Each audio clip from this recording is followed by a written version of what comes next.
Après la défaite contre Liverpool et des débuts, il faut le dire, assez poussifs en championnat avec cette défaite avant contre Brighton, on n'attendait plus grand-chose de ce club, à part peut-être une dernière surprise, un dernier clou à notre cercueil, une bonne grosse défaite contre Southampton. Alors on arrive dans ce match pas si confiant que ça. Southampton, c'est quand même dernier, 3 défaites en 3 matchs, ils nous ont pas battus depuis 20 ans, mais ça, c'est presque un motif de peur plus qu'autre chose. Tant ce Manchester United aime repousser les limites de ce qui est possible en termes de médiocrité depuis plusieurs années. À chaque fois qu'il y a un record à faire tomber, on se débrouille pour le faire tomber. Donc, comme je disais, on n'est pas si confiant que ça en arrivant contre Southampton, en se disant ça doit le faire, mais ce Manchester United-là n'est pas un club comme les autres. C'est-à-dire que quand il faut gagner, quand on sait qu'on doit gagner, on va pas forcément gagner. Finalement, tout n'a pas été parfait, mais bon, ça fait un 3-0 tranquille. Et puis, on va en parler tout de suite.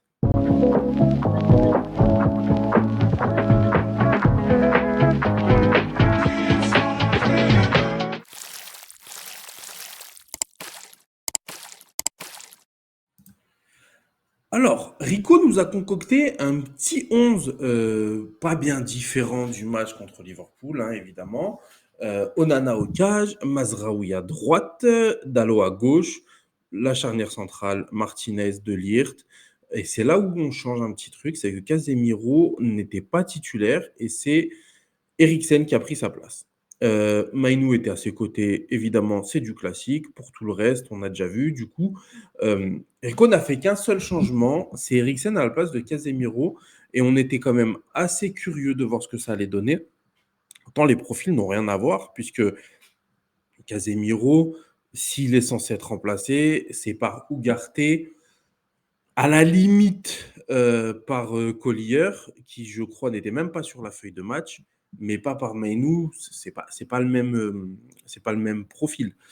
Donc voilà, on est arrivé dans ce match encore une fois avec encore plus d'incertitude, c'est-à-dire que Rico a essayé quelque chose et moi je suis assez tombé dessus quand il essayait rien pour ne pas euh, saluer ça, mais en plus, mais bon, comme je l'ai déjà dit, il essaye souvent quand il a raté, quand il a perdu. Donc bon, moi j'attends des ajustements quand tout va bien. Après un 3-0 par exemple contre Southampton où tu dis tiens, ça pourrait aller mieux, ça pourrait aller mieux. Il y avait quand même une autre question, c'était Rashford. Est-ce qu'il allait être titulaire ou pas? Rashford a été titularisé, même si ça fait 3 matchs où il était quand même pas bon du tout. Si on met bout à bout avec sa saison dernière, ça pose quand même des questions.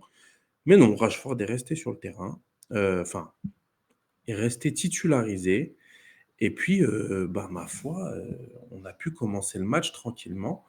Euh, le match n'a pas été bon du tout pendant 30 minutes au moins, où Dalot s'est complètement fait taffer sur son côté par Daibling.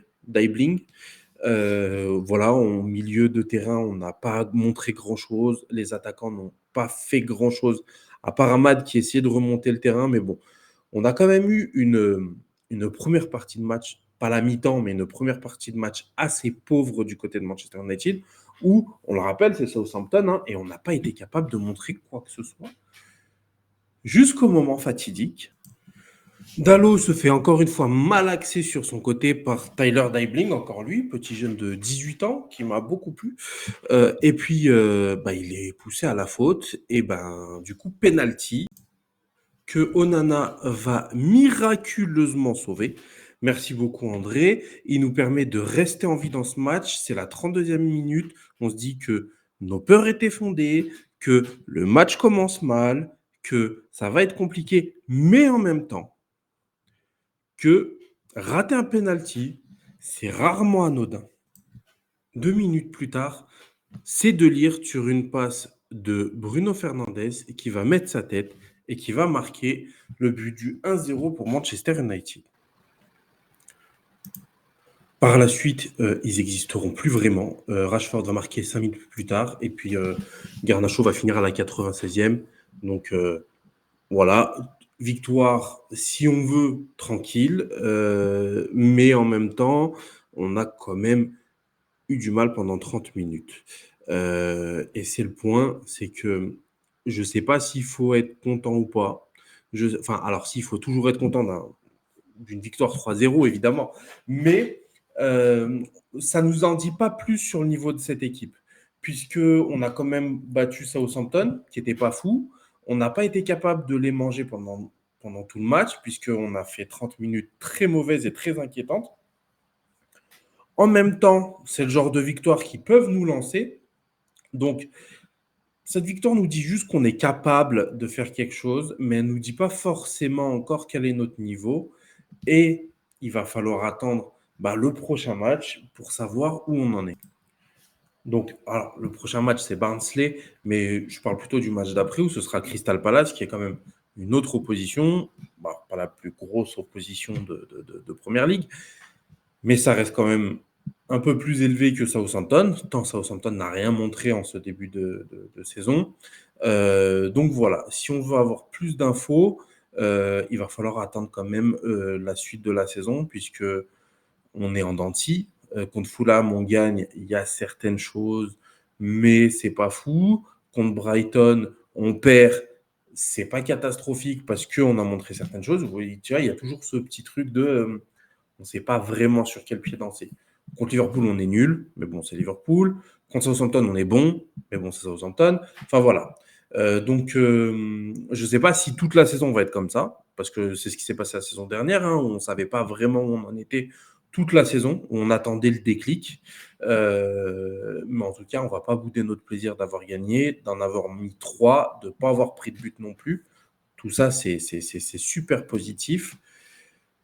Au rayon positif, il y a les recrues qui ont bien marché, ce qui n'a pas été le cas l'année dernière aussi. Là, Zirkzee, c'est quelque chose. Franchement, moi, je trouve qu'avec le ballon, c'est pas n'importe qui. Je trouve qu'il apporte énormément. Mazraoui aussi, c'est très intéressant en latéral droit. Et De Ligt, on n'est pas loin de l'homme du match. D'ailleurs, je crois qu'il a été élu homme du match par nous, enfin par les supporters. Mais voilà, en tout cas, homme du match ou pas, pour moi, c'est le meilleur joueur sur le terrain. Zirkzee m'a beaucoup plu. Amad Diallo m'a beaucoup plu aussi. Eriksen n'a pas été dégueulasse. Enfin voilà, au niveau des prestations, tout le monde a été à peu près bon, à part les 30 premières minutes de Dalot qui ont été juste horribles.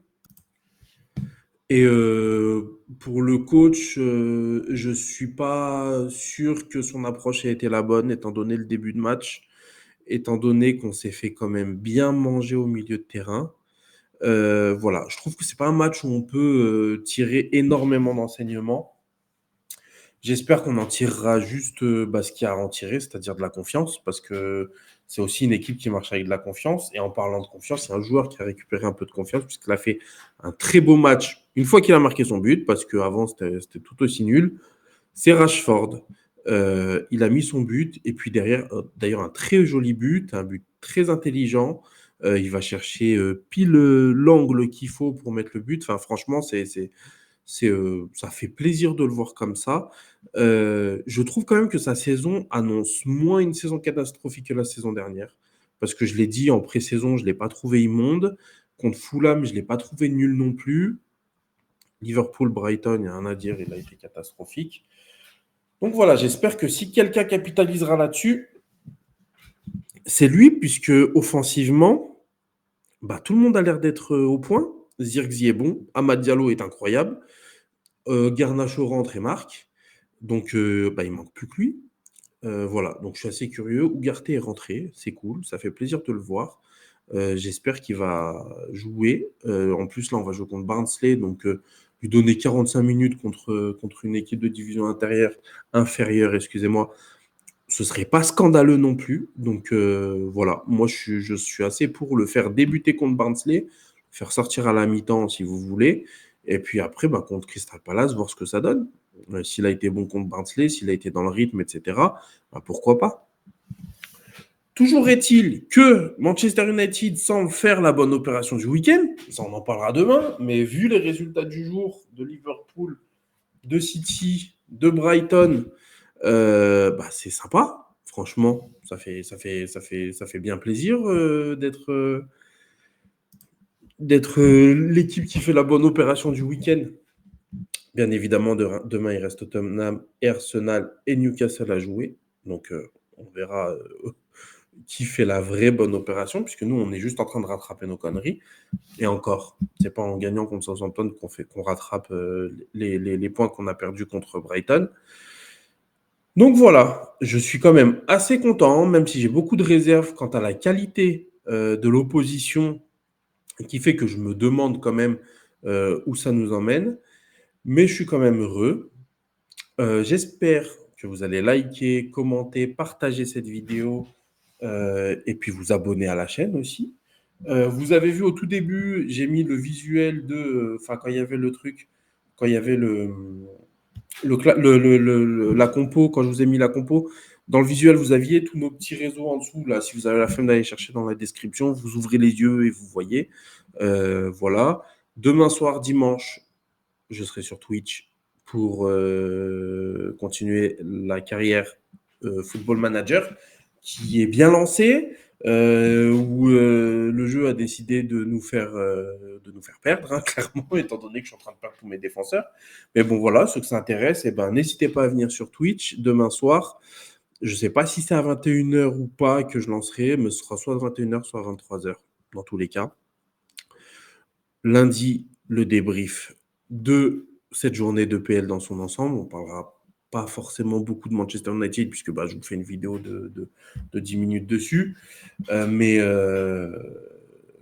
tout le reste des matchs, on en parlera. Donc, j'espère que vous serez là aussi. Et puis, voilà. À part ça, donc on se retrouve demain sur Twitch, lundi sur cette chaîne pour le débrief de la journée de Première Ligue. Et j'ai du mal un petit peu. Voilà. Merci à vous de m'avoir regardé. Ciao.